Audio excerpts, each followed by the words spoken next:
Alright, I'm almost done with my Silent Hill F review. We got new Resident Evil 9 footage to break down and analyze.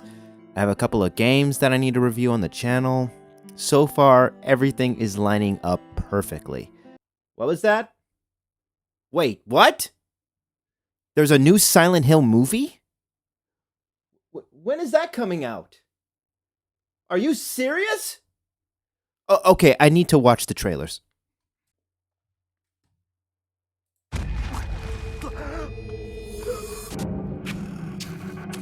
Something's happened here. Something really, really bad. Hold the darkness, you can't keep it away. Please don't go any further.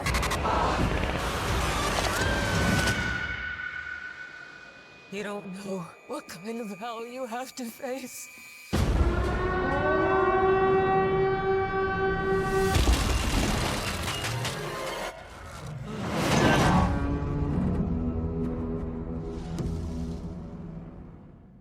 Okay, so now we're going to react to the second trailer of Return to Silent Hill. With the first trailer, with what we've seen in the first trailer, I wasn't very convinced that it was going to be good. It didn't convince me very well. If anything, it kind of confirmed my fears that it was going to be a very loose, very, very loose adaptation of the video game. And, you know, when you're going to make a video game adaptation into a movie or a TV show, your core audience is going to be people that have played the game.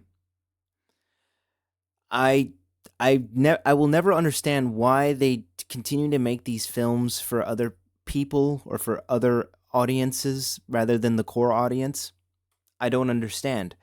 But anyways, we're going to watch the second trailer and hopefully it might turn things around.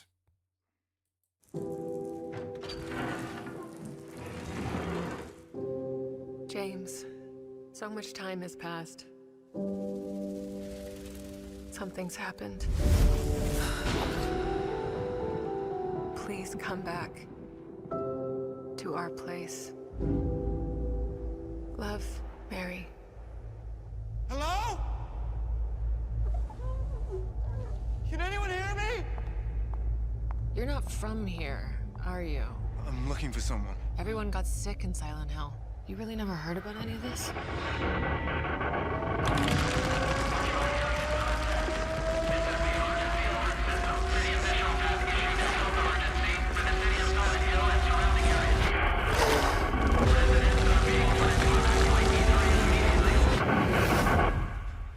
James.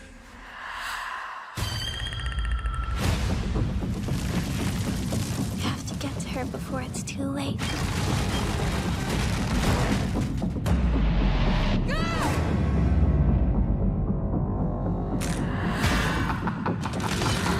You did it, didn't you, Jimmy? You woke him up. Hold the darkness, you can't keep it away. Where is she? No one said it would be easy. What you're doing, it won't be enough to save her. You don't know what kind of hell you have to face. Mary. They keep telling me to move on. No matter what it takes, I won't let go.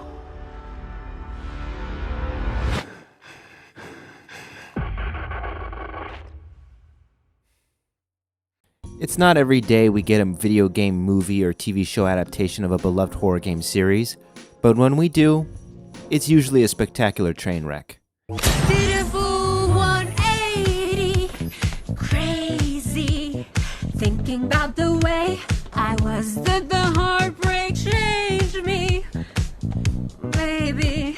But look at where I ended up. You have gotten video game movie adaptations of Street Fighter, Resident Evil, Super Mario Bros., Tomb Raider, Mortal Kombat, Hitman, Need for Speed, Uncharted, Five Nights at Freddy's, Monster Hunter, and countless others that I don't want to discuss. Most of these movies are not good adaptations because they either stray too far from the source material or rely too heavily on fan service. Silent Hill and Silent Hill Revelations are among the trash heap of bad video game movie adaptations. I didn't need to watch the Silent Hill movies to know that they were poor adaptations because Pyramid Head is in both movies. For those of you who don't know, Pyramid Head is a manifestation of James Sunderland's guilt and only exists to punish James in Silent Hill 2.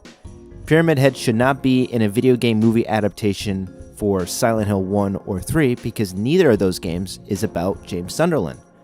The upcoming Silent Hill movie, Return to Silent Hill, is based on Silent Hill 2, meaning Pyramid Head can actually be in it. The problem, however, is that the new Silent Hill movie is making the same mistakes that other video game movie adaptations have made in the past. Hello guests, I'm the host, and welcome to the Silent Lounge. If you enjoyed this video, be sure to give it a like, and subscribe if you enjoyed your stay at the Silent Lounge. I am not a filmmaker by any means, and I am in no position to criticize how something is made. With that said, I'm a huge fan of movies and video games, and I have seen my fair share of terrible video game movie adaptations. One thing that annoys me about video game movie adaptations is the lack of respect for the source material. For example, Resident Evil Welcome to Raccoon City was advertised to be for the fans of the franchise and nothing else. What frustrated me the most about that movie is how they made Leon S. Kennedy, one of the most iconic characters in video game history, a bumbling dumbass who couldn't even handle a firearm. You said everyone into the briefing room, so here I am. I didn't mean you moron. Not you, Leon, everyone else. What if someone wanders in and there's no one behind the front desk, an old lady's looking for her cat or something? Yeah, you're Jesus right. Christ, get back there, man, and get a haircut, you goddamn hippie. That's good, right? I think it's just, I think it's sort of jammed. You're probably wondering what a guy like me is doing as a cop, right? Kinda. Yeah, me too. To add insult to injury, Avan Jogia, who plays Leon Kennedy in the movie, looks nothing like Leon Kennedy. I could go on and on about where Resident Evil Welcome to Raccoon City went wrong, but I digress. Let's shift back to Return to Silent Hill. The cast of Return to Silent Hill looks fine on paper. I was hoping that the costumes and the makeup would actually help the actors look more like the characters from the game, but unfortunately having hope is a silly thing for a Silent Hill fan. Son of a bitch! How could they screw up this badly in the costume and makeup department? Silent Hill 2 is by far one of the easiest games to cosplay as. James Sunderland's outfit in Silent Hill 2 is based on the main character's outfit from Jacob's Ladder. What the f*** is this? This version of James Sunderland looks like Henry Townshend from Silent Hill 4 The Room. For some reason, they made Laura completely disheveled and creepy. Eddie looks like your typical basement gamer, which I guess would be today's equivalent of a loser. Don't even get me started with Maria. She looks like she was ripped straight out of Disney Channel from the early 2000s. I will offer some grace. Pyramid Head looks better than the Pyramid Head used in the previous two Silent Hill movies. But honestly, compared to everything else they got wrong, it's practically a non-existent victory for us fans. According to Christoph Gans, the writer, producer, and director of Return to Silent Hill, he has wanted to make a movie based on Silent Hill 2 for years, and this film is essentially his passion project. I can respect the passion he has for Silent Hill 2, however, I'm not a fan of his adaptation or vision. For instance, I really don't understand why they did not cast Luke Roberts as James Sunderland. His performance as James Sunderland in the Silent Hill 2 remake is incredible, and was actually nominated for Best Performance at the 2024 Game Awards. No offense to Jeremy Irving, but Luke Roberts nailed the look and tone of the character effortlessly. I think if Luke Roberts reprised his role, people would be able to connect with the movie better because they are familiar with his performance in the remake. Perhaps they did offer him the role and maybe he declined. Your guess is good as mine. I also don't like the reason why the town is abandoned. I wish they have left it a mystery like in the original game, because it adds to the intrigue and suspense about the town. When I played Silent Hill 2 for the first time, it was one of the biggest mysteries that kept me invested throughout the game. Apparently, Eddie can see the monsters James sees, which is something that never happened in the original game or the remake. Sure, Eddie has probably fought against his own monsters, but we never seen him interact or even mention the monsters that James sees. One of the biggest theories that surrounds Silent Hill 2 is that the characters are fighting monsters that have manifested from their own trauma and guilt. Eddie can't see what James sees because the monsters only exist for James. Again, the creative direction for this movie has taken away the most interesting aspect of the original game and made it into a monster movie. I am not a fan of that and would rather it be more faithful to the source material because the source material is really good. The only thing I am actually looking forward to is the musical score because it's going to be composed by none other than Akira Yamaoka. He composed the scores for the previous 2 Silent Hill movies and they were quite good. Honestly, I would be okay if he just inserted the same OST from the original game and called it a day. As long as he's getting a fat check from Konami, I am happy for him. I am curious if they will reuse the same sound effects of the creatures from the original game or if they will create something new. The sad thing is, this movie comes out in less than a week and I haven't seen any promotional trailers or ads for it.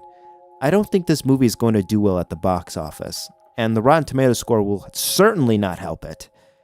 I genuinely feel sorry for the people who worked hard behind the scenes to make this movie. I genuinely want to be wrong about this movie, as I am a huge Silent Hill fan. I want this movie to be a good adaptation of the original game, but after seeing the trailers and the behind the scenes footage, it seems very unlikely. I'm still going to see this film regardless because I want to hear Akira's wonderful score in the theater. My expectations are very low and perhaps I will enjoy it as a standalone movie. We will see. Am I the only person who forgot about this movie? Let me know in the comments below. If you enjoyed this video, be sure to give it a like and subscribe if you enjoyed your stay at the Silent Lounge.